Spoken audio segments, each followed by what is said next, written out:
AP sports writer Charlotte, AP, Sean McDermott spent the previous 6 seasons going up against Cam Newton daily in practice. So you'd expect the Bills' first-year coach and former Panthers defensive coordinator to know a thing or two about how to slow down the league's 2015 MVP, right? "The problem is I'm not out there playing," joked McDermott.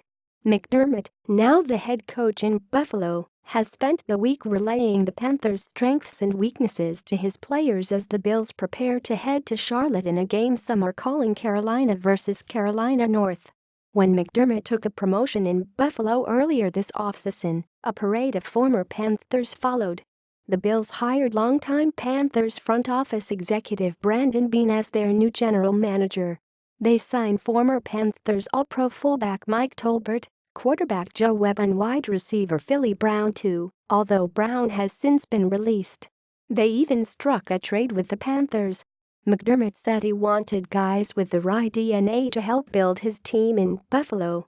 Given his 6-year tenure in Carolina, McDermott's familiarity with the Panthers has been a hot topic all week. But both sides seem to think that, when push comes to shove, the game will ultimately be decided by the players on the field, not McDermott's influence.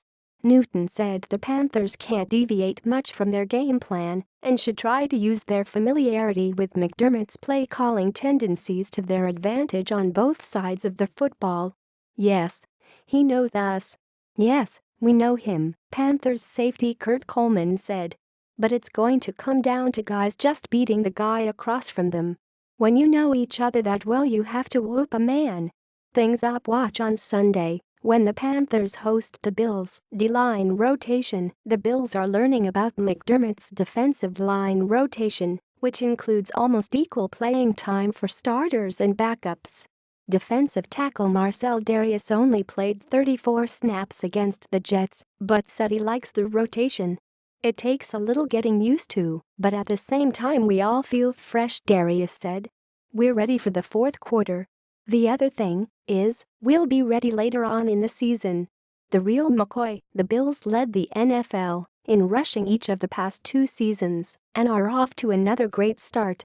LeSean McCoy had 110 yards rushing and 49 yards receiving on 27 touches in a 21-12 win over the Jets last week, but says there are things we could have done better.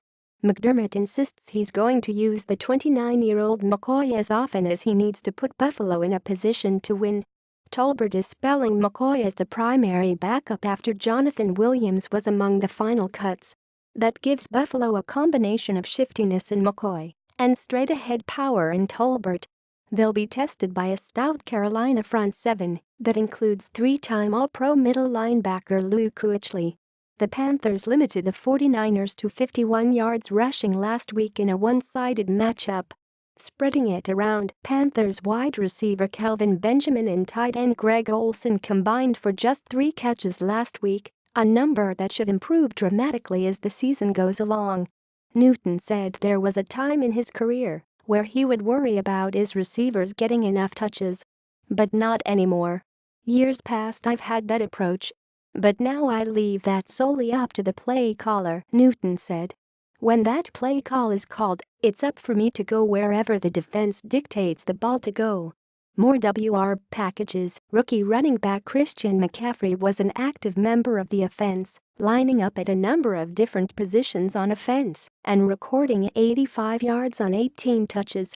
Panthers coach Ron Rivera liked what he saw from the team's first-round draft pick, but said he'd also like to see his team mix up its wide receivers packages this week. In particular, he'd like to see what speedsters Damiere Byrd and rookie Curtis Samuel can do to help stretch the field. Free to kick, the Panthers made the decision to go with Graham Gano at kicker this week after cutting rookie Harrison Butker. Gano went 3 for 3 on field goals against the 49ers in the season opener.